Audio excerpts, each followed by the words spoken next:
पूर्णात् पूर्णमुदच्यते पूर्णस्य पूर्णमादाय पूर्णमेवावशिष्यते।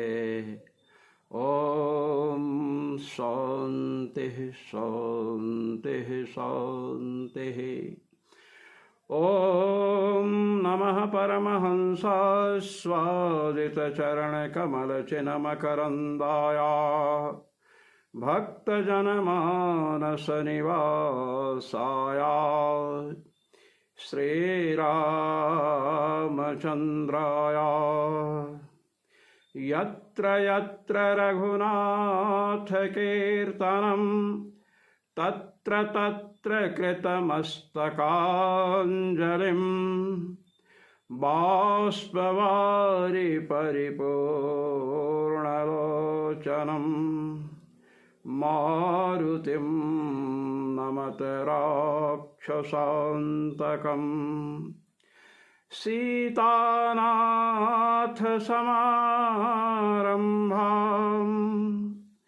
रामानन्दार्यमध्यमाम्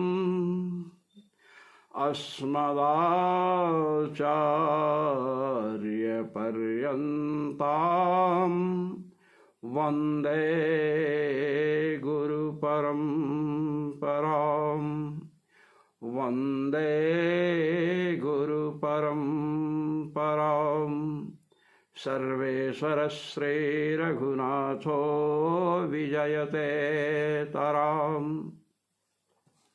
पूर्व में अपशूद्राधिकरण की चर्चा चल रही थी, वह पूर्ण हुई। अब हम कंपना अधिकरण में प्रवेश करते हैं। कंपना अधिकरण में प्रवेश जब करते हैं तो भगवान वादरायण के द्वारा सूत्र प्रस्तुत होता है कंपनात्। कंपनात् ये जो सूत्र है प्रथम अध्याय के तृतीय पाद का 39वां सूत्र है। इस सूत्र की भूमिका क्या है, इस सूत्र का अवतरण क्यों हुआ, इस पर भगवत पाद श्री स्वामी रामानंदाचार्य जी महाराज अपने आनंद भाष्य में इस सूत्र की भूमिका प्रस्तुत करते हैं कि इस सूत्र का प्रणयन भगवान कृष्णद्वैपायन व्यास ने क्यों किया। पूज्यपाद कह रहे हैं, एवं प्रासंगिकम अधिकार विचारम परिसमाप्य प्रकृतमेव वाक्यार्थ विचारम प्रवर्तयति।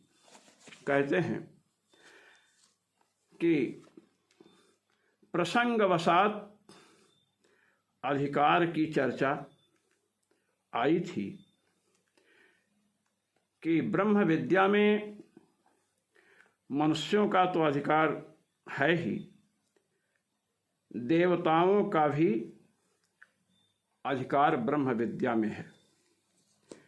इसके पश्चात यह चर्चा चली कि जब मनुष्यों का ब्रह्म विद्या में अधिकार है तो मनुष्यों के अंतर्गत जैसे ब्राह्मण क्षत्रिय वैश्य आते हैं वैसे शूद्र भी आते हैं, तो शूद्रों का ब्रह्म विद्या में अधिकार है कि नहीं, इस पर विस्तृत विचार किया गया। अनेक शंकाएं उत्थित हुई और उनका समाधान किया गया। अब प्रकृत स्थल में पुनः उपनिषदों के वाक्यों का विचार प्रस्तुत किया जाता है। कहते हैं, तत्र काठके श्रूयते। कहते हैं कठोपनिषद में एक श्लोकात्मक वाक्य आया है। अब वह वाक्य क्या है, तो भगवत पाद उस वाक्य को प्रस्तुत कर रहे हैं। यदिदं किंच जगत् सर्वं प्राण एजति निःसृतं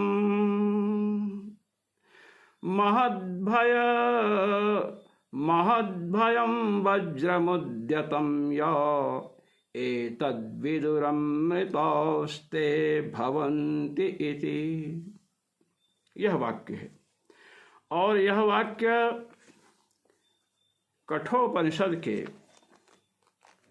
2 अध्याय के 6 वल्ली का 3रा वाक्य है।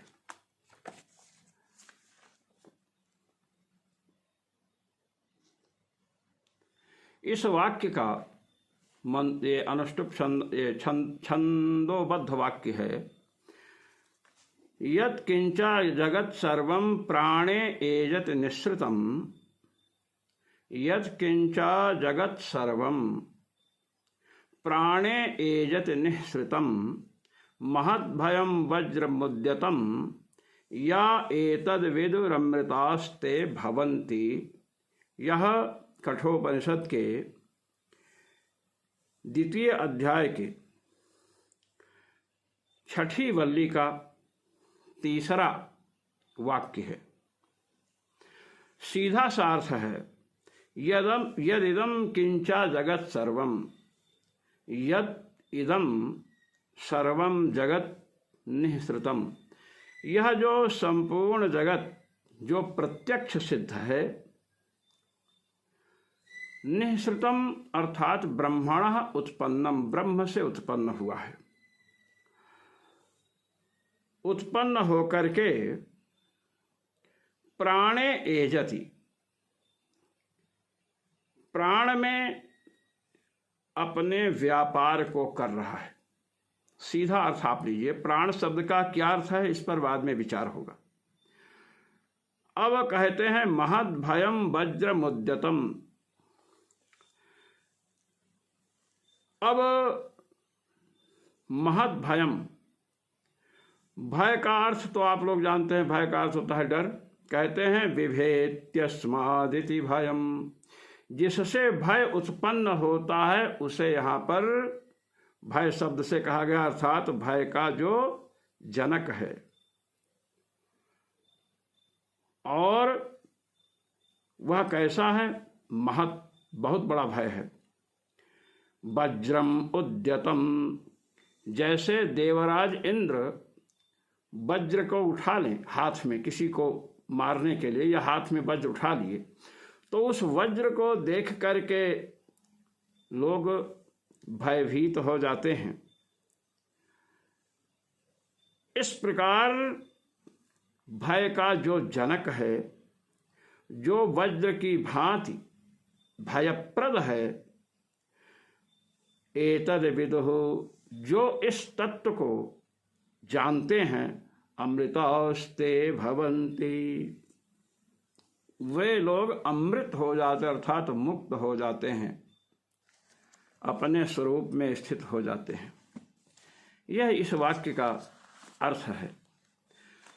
अब यहाँ पर प्रश्न यह उठता है, भगवत पाद कह रहे हैं तत्र संशयः, इस वाक्य को देख करके संशय उत्पन्न होता है। क्या संशय उत्पन्न होता है? कहते हैं किम प्राण शब्देन मुख्यः प्राण उच्यते आहोस्वित जगत कारणम ब्रह्म इति। यहाँ पर यत् किंचा जगत सर्वम प्राणे एजत निःसृतम, यहाँ पर प्राण शब्द से मुख्य प्राण लेना है। आहोस्वित माने अथवा जगत का कारण जो ब्रह्म है उसे लेना है। प्राण शब्द से मुख्य प्राण को लेना है। प्राण, अपान, उदान, व्यान, समान इत्यादि जो प्रसिद्ध हैं पंच प्राण, उनमें जो मुख्य प्राण है उसे प्राण शब्द से लेना है। अथवा प्राण शब्द से संपूर्ण अनंतानंत जगत का कारण जो परमात्मा है, ब्रह्म है, उसे लेना है। कहते हैं किम युक्तम, क्या युक्त है? वस्तुतः किसे लेना चाहिए? तो कहते हैं कि सुनिए, प्राणश्रुति प्राणश्रुति मुख्य प्राण एवं। कहे प्राण शब्द का श्रवण हो रहा है, प्राणे एजत निःसृतम। तो प्राण शब्द का श्रवण हो रहा है, तो प्राण शब्द का अर्थ संपूर्ण जगत में प्राण ही प्रसिद्ध है, प्राण वायु प्रसिद्ध है, इसलिए उसे ही लेना चाहिए। कहते कुतः, कहे क्यों उसे ही लेना चाहिए, क्यों ब्रह्म को नहीं लेना चाहिए? कहे पहली बात तो यह है कि प्राण शब्द ब्रह्म में तो लोक में प्रसिद्ध है नहीं। प्राण शब्द प्रसिद्ध है किसमें? मुख्य प्राण में। दूसरी बात, प्राणे एजत निःसृतम, एजत शब्द आया है, एज्री कंपने धातु है। अब एज्री कंपने धातु है तो कहते हैं एज्री कंपने इत्यस्माद् धातोः एजतीति रूपम। एजते रूप उसी का बनता है, प्राणे एजति, एजति रूप उसी का बनेगा, एजरी कमलड़ तिप सब इत्यादि करके। तो कंपन किसका धर्म है? कंपन धर्मश्च वायोरेव दृष्टः। कंपन धर्म जो है वायु का ही देखा जा रहा है। कंपन धर्म किसमें है? वायु में। अब इससे यह सिद्ध हो रहा है कि प्राणे एजत निःसृतम में जो प्राण शब्द आया है, प्राण शब्द की मुख्य प्राण में प्रसिद्धि है लोक में।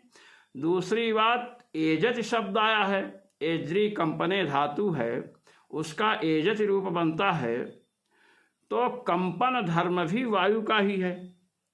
इसलिए प्राण शब्द से किसे लेना चाहिए? प्राण को लेना चाहिए, प्राणवायु को। महद भयम वज्र मुद्यतम, यह शब्द आया है। अब वज्र शब्द किसमें प्रसिद्ध है? कहते हैं वज्रम इति चा असने हैं प्रसिद्धि। असनि में वज्र, असनि, पवि, ये सब पर्यायवाची शब्द हैं। वज्र शब्द वज्र अर्थ में प्रसिद्ध है।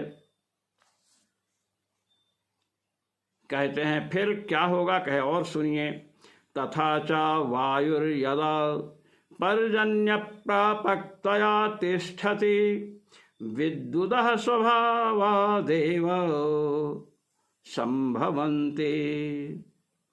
कहते देखिए, जब वायु पर्जन्यम प्रापक्तया तिष्ठति, जब वायु मेघों को प्राप्त होता है, वायु, तो स्वभावतः उससे विद्युत उत्पन्न होती है, बिजली उत्पन्न होती है। देते हैं मेघों से जब वायु टकराती है तो बिजली गड़गड़ाती है, बिजली प्रकट होती है। तथा हाँ संभव इति वायोरत्र महत्वं प्रतिपाद्यमानत्वात् प्राण एव उक्तः। इसलिए यहाँ पर वायोरेव महत्वं प्रतिपाद्यमानत्वात्, यहाँ पर वायु का ही महत्व प्रतिपादित हो रहा है। इसलिए प्राणे एजत निःसृतम में जो प्राण शब्द आया है, उससे हमें किसे लेना चाहिए? जो मुख्य प्राण है वह वायु स्वरूप है, कंपन वायु का धर्म है। और वायु जब मेघों को प्राप्त होती है, वायु का संपर्क मेघों से होता है, मेघों को वायु इधर उधर ले जाती है, तो महाराज विद्युत स्वभावतः प्रकट होती है उससे। इसलिए यहाँ पर वायु का महत्व प्रतिपादित किया जा रहा है। इसलिए प्राण शब्द से किसे लेना चाहिए? वायु को लेना चाहिए। इति प्राप्ते अभिधीयते। इस प्रकार पूर्व पक्ष प्रस्तुत हुआ कि यहाँ पर प्राणे एजत निःसृतम, इस श्रुति में, इस उपनिषद भाग में प्राण शब्द से प्राण वायु लेना है हमें। जब यह पूर्व पक्ष प्रस्तुत हुआ तो भगवत पाद श्री रामानंदाचार्य जी महाराज कह रहे हैं, अभिधीयते कहे, इसका उत्तर हम कर रहे हैं। अस्मिन् वाक्ये परमात्मा साधारण लिंगानां सर्वचेष्टा हेतुत्व सर्वोत्पादकत्व वायवादिभयजनकत्व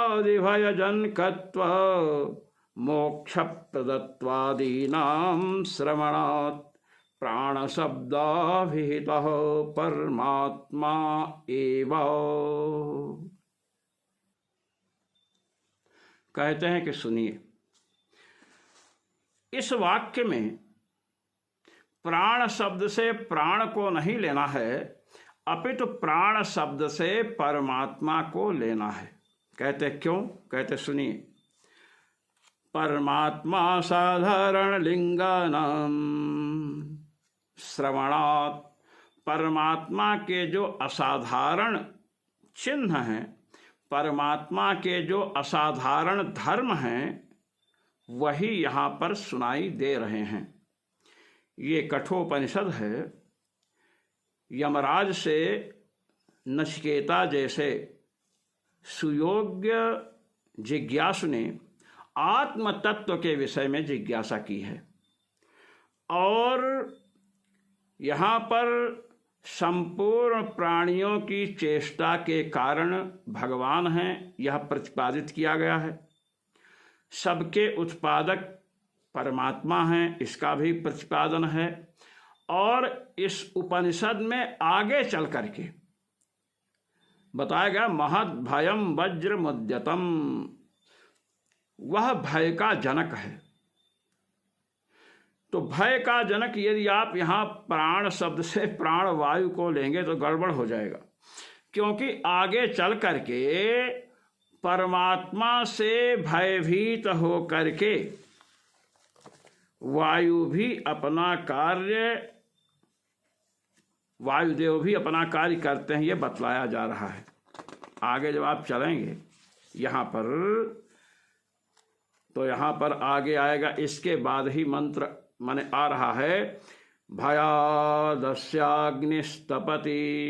भयात्तपति सूर्यः भयादिन्द्रश्च वायुश्च मृत्युर्धावति पंचमः। ये आगे बतला रहे हैं इस मंत्र के। यदि आप यहाँ से, यहाँ प्राण शब्द से किसको लेंगे? प्राणवायु को। अब वही भयजनक है वज्र के समान, तो कहते हैं आगे सब गड़बड़ हो जाएगा। आगे कहा गया है कि जिसको जान करके लोग अमृत माने मुक्त होते हैं, वह उसके लिए बताया गया। पहले तो बताया महत भयम वज्रम, वज्र उद्यत उठे हुए वज्र के समान महान भय देने वाला है। तो भय देने वाला जो है उसके लिए कहा गया है भयादस्य अग्निस्तपति, इसी के भय से अग्निदेव तपते हैं, सबको ताप पहुंचाते हैं, ताप प्रदान करते हैं। भयात् तपति सूर्य, सूर्य भगवान भी इसी के भय से तपते हैं। भयाद् इंद्रश्च, इसी के भय से स्वर्ग के अधिपति इंद्र अपना कार्य करते हैं। वायुश्च, इसी के भय से वायुदेव भी अपना कार्य करते हैं। और कहे अधिक क्या कहें, मृत्युर्धावति पंचमः, पांचवा जो मृत्युदेव हैं इसी के भय से अपने कार्य में प्रवृत्त होते हैं। अग्नि का नाम लिया, भय से अग्नि तपते हैं। सूर्य का नाम लिया, सूर्य तपते हैं। भय से इंद्र अपना कार्य करते हैं, भय से वायु अपना कार्य करता है, और भय से पांचवा कौन है, मृत्यु, मृत्यु भी अपना कार्य करता है, सबको मृत्युदेव मारते हैं। अब आप बतलाइए, यदि प्राण शब्द से आपने प्राणवायु ले लिया तो प्राणवायु से वायु को क्या भय होगा? प्राणवायु तो वायु का एक अंश है, वायु तो महान है, तो महान वायु को प्राणवायु से क्या भय होगा? आगे सब गड़बड़ हो जाएगा। इसलिए ऐसे तत्व को लेना है जिसके द्वारा वायु भी भयभीत होता है। दूसरी बात, प्राण को आप लेंगे तो प्राण से जो है अग्नि को क्या भय है, प्राण से सूर्य को क्या भय है, प्राण से इंद्र को क्या भय है, और मृत्यु को क्या भय है? मृत्युदेव तो स्वयं प्राणों का आकर्षण कर लेते हैं। इसलिए कह रहे हैं कि वायु आदि भय जनकत्व, वायु आदि को भी भय देने वाला वह तत्व है जिसको जान करके मोक्ष प्राप्त होता है। तो सर्वचेष्टा हेतुत्व परमात्मा का साधारण धर्म है। कहते हैं लोग जो पढ़े लिखे नहीं हैं, सीधे साधे सरल हैं, भोले भाले हैं, वो लोग भी कहते हैं भगवान की इच्छा के बिना एक पत्ता भी नहीं हिलता है। तो सर्वचेष्टा हेतुत्व, संपूर्ण प्राणियों की चेष्टा का हेतु कौन है? परमात्मा है। सर्वोत्पादकत्व, बताया ना, निःसृतम यत किंचा जगत सर्वम प्राणे एजत निःसृतम, जिससे संपूर्ण जगत निकलता है। तो संपूर्ण जगत किससे निकलता है? यतो वा इमानि भूतानि जायन्ते येन जातानि जीवन्ति यत् प्रयन्त्यभिसंविशन्ति तद विजिज्ञासस्व तद्ब्रह्म। ब्रह्म का निरूपण है, ब्रह्म से ही संपूर्ण जगत उत्पन्न होता है, ब्रह्म में ही संपूर्ण जगत स्थित रहता है, ब्रह्म में ही अंत में लीन हो जाता है। तो वायु आदि का भयजनक कौन है? परमात्मा। संपूर्ण स्थावर जंगमात्मक जो जगत है उसका उत्पादक कौन है? परमात्मा। संपूर्ण चर अचर की चेष्टा का कारण कौन है? परमात्मा। और अमृतास्ते भवन्ति, जो मोक्षप्रद है, मोक्षप्रदत्व धर्म किसका है? परमात्मा का है। ये प्राणवायु का धर्म तो है नहीं। तो यहाँ उपनिषद में सर्वचेष्टा हेतुत्व बतलाया गया, सर्वोत्पादकत्व बतलाया गया, वायु आदि के भय का जनक बतलाया गया और मोक्षप्रद बतलाया गया। तो यह सब परमात्मा के असाधारण धर्म हैं। इसलिए प्राण शब्द से यहाँ मुख्य प्राण नहीं लेना है, अपितु किसे लेना है? परमात्मा को लेना है। यह भगवत्पाद श्री स्वामी रामानंदाचार्य जी महाराज कह रहे हैं। अस्मिन् वाक्ये परमात्मा साधारण लिंगानां सर्वचेष्टा हेतुत्व। प्रथम सर्वोत्पादकत्व, वायुवादि भयजनकत्व, मोक्षप्रदत्वादीनां श्रवणात्। सर्वचेष्टा हेतुत्व परमात्मा में है। संपूर्ण प्राणियों की चेष्टा के हेतु वही हैं, जैसा चाहे वैसा कराएं। और सर्वोत्पादकत्व, संपूर्ण जगत चतुर्दश भुवनात्मक अनंतानंत जो ब्रह्मांड हैं, इनका उत्पादक परमात्मा है। ये प्राण में नहीं संभव है। और वायुवादि भय जनकत्व, वायु, मृत्यु, इंद्र, सूर्य, अग्नि सबको भय देने वाले परमात्मा हैं। और मोक्षप्रदत्व, मोक्षप्रद परमात्मा है। प्राण जड़ है, उससे क्या मोक्ष मिलेगा? इसलिए परमात्मा के असाधारण धर्मों का श्रवण होने से यहाँ प्राण शब्द से किसे लेना है? परमात्मा को ही लेना है। अब कहते हैं भगवत्पाद श्री स्वामी रामानंदाचार्य जी महाराज कह रहे हैं कि भगवान बादरायण ने कंपनात सूत्र का प्रणयन किया। कंपनात सूत्र के द्वारा वे कहना चाहते हैं कि प्राण शब्द से यहाँ परमात्मा को लेना है।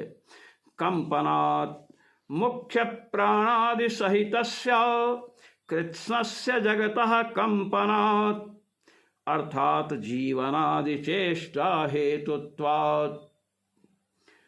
कंपनात् के द्वारा बता रहे हैं कि मुख्य जो प्राण है उसके सहित कृष्ण, संपूर्ण जो जगत है, चराचर जो जगत है, चींटी से लेकर ब्रह्मा पर्यंत जो जगत है उसका कंपन होता है। अर्थात जीवनादि की जो भी चेष्टाएं हैं, जितनी भी चेष्टाएं हैं, वह सब किसके द्वारा होती हैं? परमात्मा के द्वारा होती हैं। कि तो प्राण शब्द कहने की क्या जरूरत थी? प्राण शब्द जो कहा, सीधे ब्रह्म शब्द कह देते या और कोई परमात्मा का वाचक शब्द यहां रख देते। कहते हैं कि देखिए ऐसा है, बृहदारण्यकोपनिषद में यस्य प्राणः शरीरम, प्राण जिसका शरीर है, प्राण को परमात्मा का शरीर बतलाया गया। इसलिए प्राण शब्द जो यहाँ श्रूयमाण है उससे प्राण शरीरक परमात्मा को लेना है। प्राण जिसका शरीर है, प्राण का अंतर्यामी परमात्मा को लेना है, ये बतला रहे हैं। इति श्रुतिः यस्य प्राणः शरीरम् इति श्रुतिः शरीरिणः परमात्मनः आयत्ताः शरीर रूप प्राणस्य स्वरूपे स्थित प्रवृत्तिराह।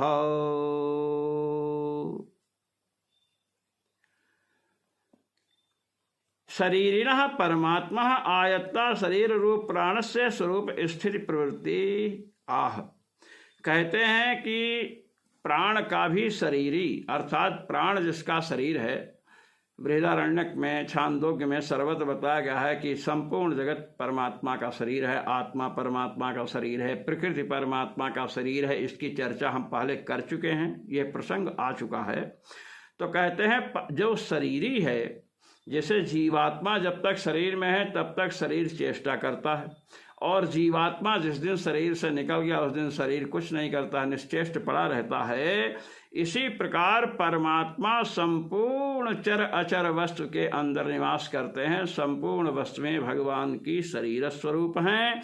इसलिए संपूर्ण प्राणियों का चाहे शरीर हो, प्राण हो, स्वरूप, स्थिति, प्रवृत्ति सब कुछ किसके अधीन है? परमात्मा के अधीन है। इसी लोग कहते हैं परमात्मा की इच्छा के बिना कोई भी कार्य नहीं होता, एक पत्ता भी नहीं हिलता है।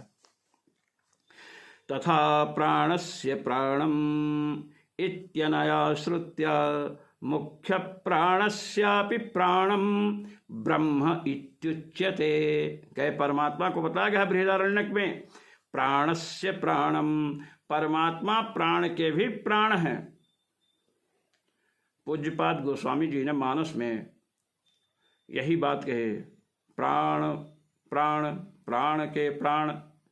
तो अब देखिए इस श्रुति के द्वारा मुख्य जो प्राण है उसके भी प्राण कौन है? परमात्मा है। तो मुख्य प्राण के भी प्राण जो परमात्मा है, तो वही प्राण शब्द से जो परमात्मा कहा गया है, प्राण का भी जो प्राण है वही प्राण शब्द यहां पर है।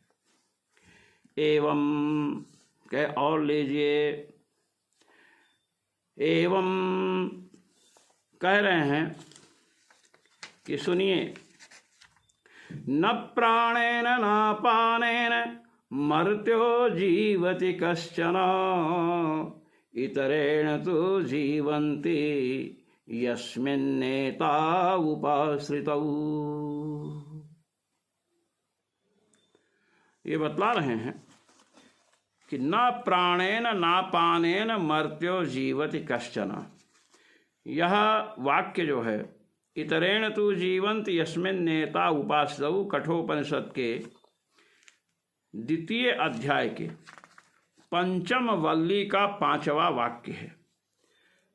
कहते हैं कि कोई भी मरण धर्मा प्राणी है, मनुष्य हो, पशु हो, कोई भी हो, कहते हैं मर्त्य माने मरण धर्मा, जो जिसकी मृत्यु होती है, जो उत्पन्न होने वाला है या उत्पन्न हुआ है, वह ना तो प्राण के द्वारा जीवित रहता है ना अपान के द्वारा जीवित होता है रहता है। प्राण, अपान, व्यान, समान, उदान, इन सबका ये उपलक्षण है। प्राण, अपान, उदान, व्यान, समान इनके द्वारा जीवित नहीं रहता है। कैसे जीवित रहता है? कहते इतरेण तु जीवंति। इतरेण जो परमात्मा है उसके द्वारा ही लोग जीवित रहते हैं। यस्मिन् एता उपाश्रितौ, उस परमात्मा का ही आश्रय प्राण और अपान लिए रहते हैं। प्राण इत्यादि सब उसके शरीर हैं। तो परमात्मा के द्वारा ही जीवित होते हैं, चेष्टा करते हैं।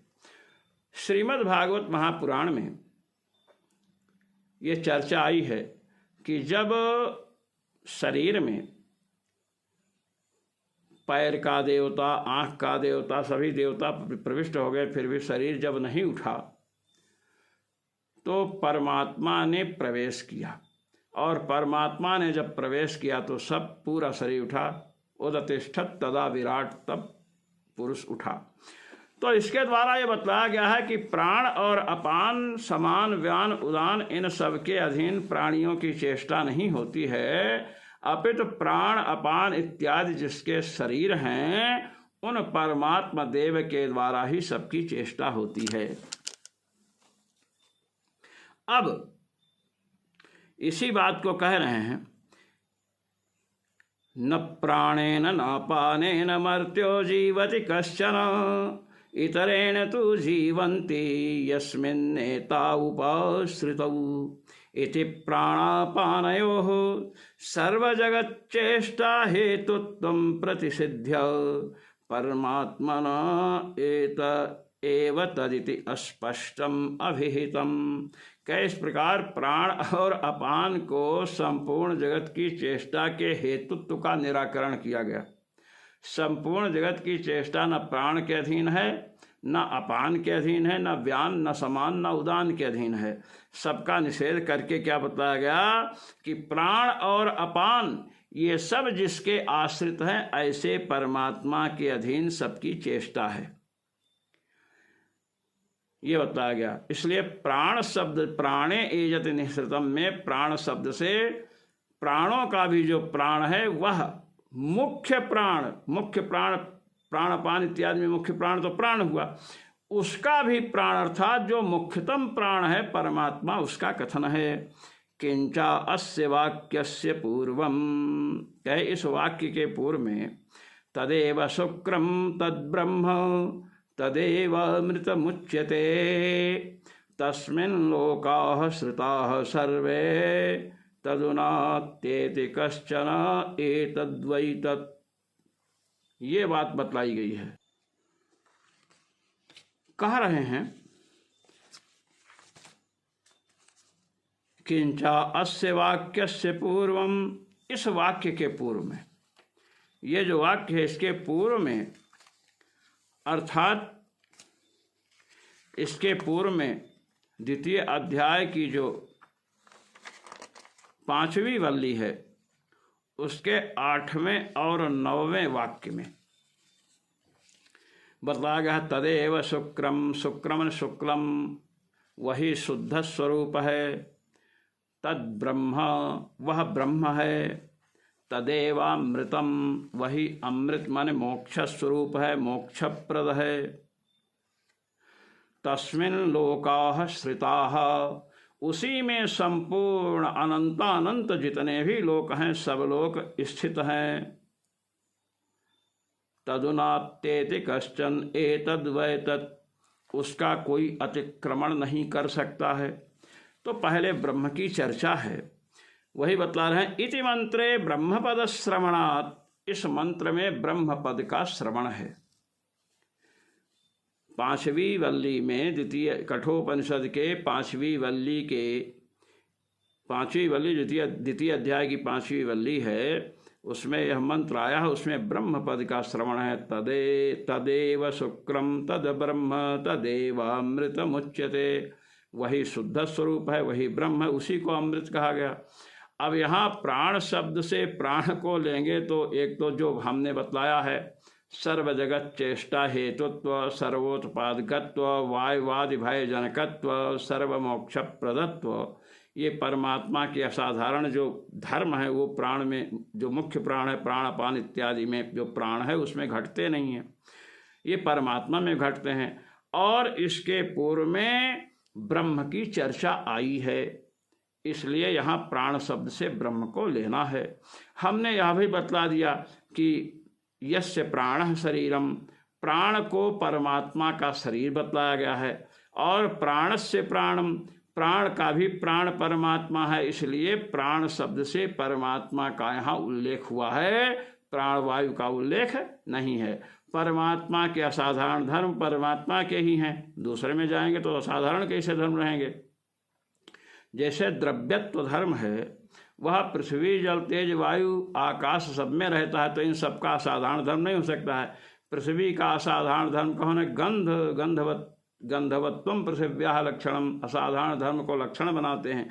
तो असाधारण धर्म जो यहाँ पर बोधित हो रहा है वह परमात्मा में घटता है। परमात्मा को प्राण का प्राण कहा गया है, पहले ब्रह्म की चर्चा आई है, इसलिए प्राण शब्द से किसको लेना है? ब्रह्म को लेना है। यदि प्राण को ही वज्र कहेंगे, सबको भय देने वाला है, तो प्राण वायु, वायु को कैसे भय दे सकती है प्राण वायु? इसलिए सबको भय देने वाला परमात्मा है, उसके भय के कारण ही सब अपने अपने कार्यों में नियमतः लगे रहते हैं, ये बतलाया।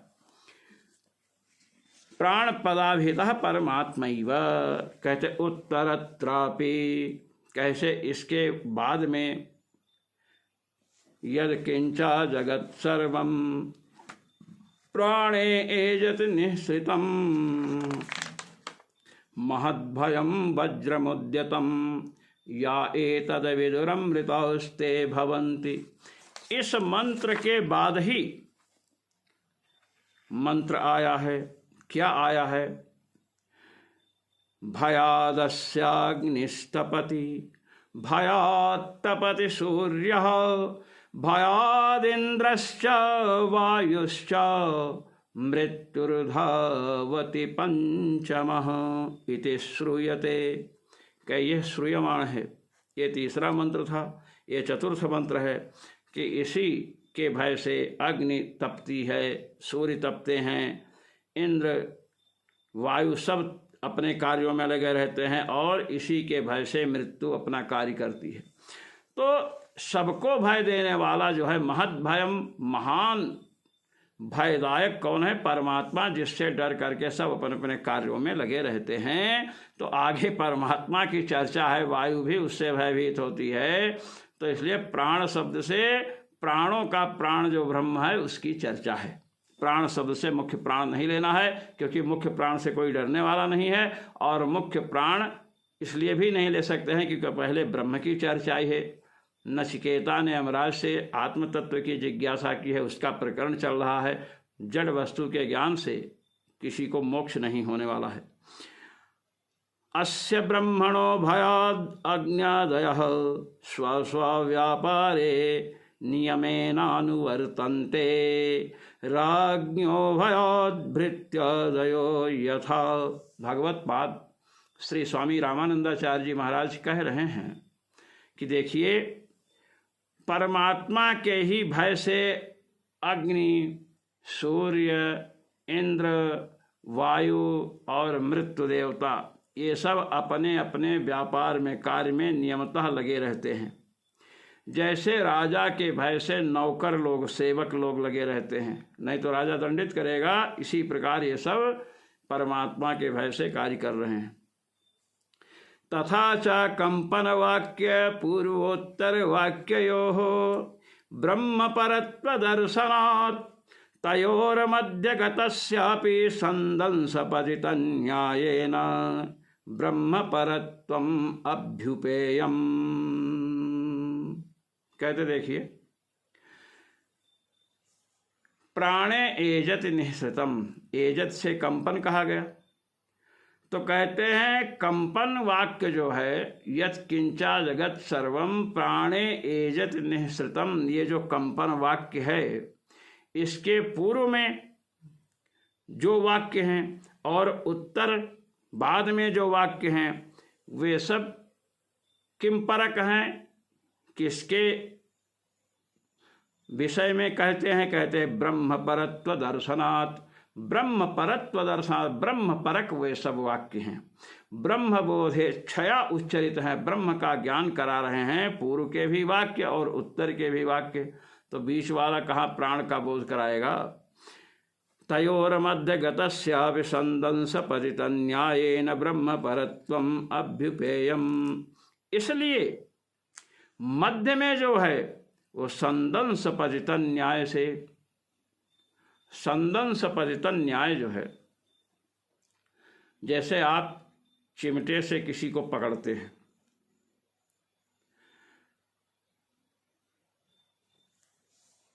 अब आप देखिए कंपन वाक्य जो है प्राणे एजत निःसृतम, इसके पहले कौन है? तदेव शुक्रम आया ना पहले वाक्य, तदेव शुक्रम तद ब्रह्म एतदेवामृत मुच्यते तस्मिन् लोकाः श्रुताः सर्वे, ये वाक्य पूर्व में आया। सड़सी से पकड़ते हैं ना, तो बीच में पकड़ते हैं, तो कहते हैं पूर्व का वाक्य ब्रह्म का बोधक है, ब्रह्म परक है। और उत्तर का वाक्य क्या है? भयादस्य अग्निस्तपति भयात् तपति सूर्यः भयादिन्द्रश्च वायुश्च मृत्युर्धावति पंचमः। तो षडशी के समान दोनों वाक्य हैं। अब बीच में प्राण कहाँ से आ जाएगा? बीच में भी कौन है? ब्रह्म की ही चर्चा है। उपक्रम में, उपसंहार में जिसकी चर्चा होगी, मध्य में भी उसकी चर्चा होगी। संदंश परितन्यायेन ब्रह्म परत्वम अभ्युपेयम। ब्रह्म परक है, षडशी का काम कर रहा है। कंपन वाक्य के पहले ब्रह्म परक वाक्य, और इधर कौन है? ब्रह्म परक, उसी के भय से सब होते हैं, अपने कार्य में प्रवृत्त। अब जैसे षडशी से पकड़ते हैं तो इन दोनों वाक्य रूपी षडशी से पकड़िए इसको, तो बीच में भी ब्रह्म परक ही अर्थ है प्राण का। और तो हेतु बतलाए ही, एक संदस पतित न्याय को भी प्रस्तुत किया। तस्माद् एतद् वाक्यम जगत कारणोपास्य ब्रह्म परम इति सिद्धम। इसलिए यत्किंचा जगत सर्वं प्राणे एजत निःसृतम महद्भय वज्र मुद्यतम एतद् विदुरमृतास्ते भवन्ति। यह जो वाक्य है, इस वाक्य में प्राण शब्द से जगत का कारण जो परमात्मा है वही कहे गए हैं। कई कारण बताए। एक तो संदर्भ पतित न्याय बताया, पहले ब्रह्म परक वाक्य, बाद में ब्रह्म परक वाक्य, उन दोनों से इसको पकड़े तो ये कौन है? ब्रह्म बोधक है। दूसरी बात, प्राण शब्द का प्रयोग क्यों किया? क्योंकि प्राण यस्य प्राण शरीरम, प्राण परमात्मा का शरीर है, तो शरीर के द्वारा शरीरी का कथन किया जाता है। भाई देवदत्त, आपने कहा देवदत्त किसी के पिता का नाम है। अब देवदत्त शब्द यदि देवदत्त शरीर का ही वाचक है, तो देवदत्त जब मर गया तो श्राद्ध करेंगे तो देवदत्त शब्द से शरीर को ही कहेंगे, तो शरीर तो नष्ट हो गया, श्राद्ध किसका का फल किसको मिलेगा? तो देवदत्त शब्द न केवल देवदत्त शरीर का वाचक है, अपितु उसके अंदर निवास करने वाले जीवात्मा का वाचक है, तब न जीवात्मा को मिलेगा।